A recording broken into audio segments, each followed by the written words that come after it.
This is the stadium, obviously the main arena. As you see it now, it holds just under 12,000 people. Having said that, we've had up to about 21,500 people when the All Blacks were here in the 1990s. It dates back to the 50s, you know, the 1950s. It was originally a cinder track. It had a velodrome as well, which is unusual, particularly in this day and age. We tend to only be shut maybe Christmas Day and Boxing Day because we do a lot of diverse things such as antiques fairs, computer fairs, etc. The stadium, like every other leisure facility, has a very high income target. And what we have to do is we have to diversify it a bit. Okay, this is our lower field. Most sports are played on this, including American football, hockey, 11-a-side. Is it artificial? It's artificial, yes. It's sand-based astroturf. So who's using this? Any members of the public can use it. £25 a month gives you unlimited access to the gym, the classes, the pools. It is an inclusive gym, so we are accredited. So basically what that means is anybody with a disability should be able to come in, and we should be able to make them feel very welcome, give them an induction and show them how to go on. The dog Victor belongs to a guy that looks after most of the people that have disabilities. I've had a hip replacement. Oh well, you'll find this good then. So nice and soft. Keep your knees soft, not rigid, just gentle. Then you press your straw, okay? Keep your feet on there. Let the machine do the work. Hip, ankles, knees, hips. Yeah. It's good to keep you mobile, but if you're coming back from injuries, it's a rehab exercise as well. One more. There you go. Wonderful.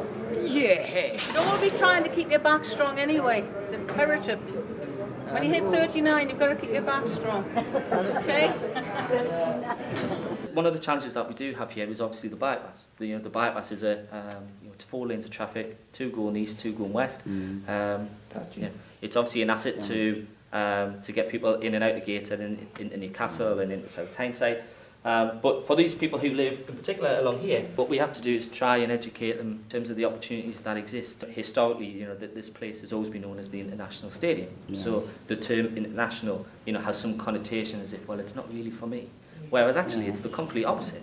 And so the message we have to try and give people through work with the schools and the local communities is that actually this facility is for you. We just need to show you how to use it. And for some people, it literally is about educating them in terms of showing them the gym and showing them the facilities like we've done today. But for others, for example, it's also about maybe using the local community facility on the other side of the road, getting them in for maybe some taster sessions, and then part of those taster sessions is to bring them over. Because we know that there's 80-year-olds who want to do step aerobics. We know that there's people who wouldn't mind having a go at riding a bike again, but they need stabilisers and shown how to use one. But we have these assets here that we can use. But what we need to do is to marry up what people want and understand what people want, but also have the resource to actually be able to do it. And we know that there's a pile of bikes at the stadium that we can use, but we need to educate the residents to say, look, if you want to have a go and use them, we can do it for you. Because with new buildings, what you actually get from a lot of these communities is that it's suddenly posh. It's just a building, it's just bricks and mortar. Nice lights, nice carpets, nice people, but you get that image that is posh. So therefore, some of the work I'm doing with the principal of Gateshead College is about looking at how we actually dispel some of those myths. And not to say that it's not posh, it's just that it's modern. You can come in here and you can pay a quid or whatever it is, or indeed for the schools, it's practically nothing to come in and occupy the same playing surface is what your world record holders do.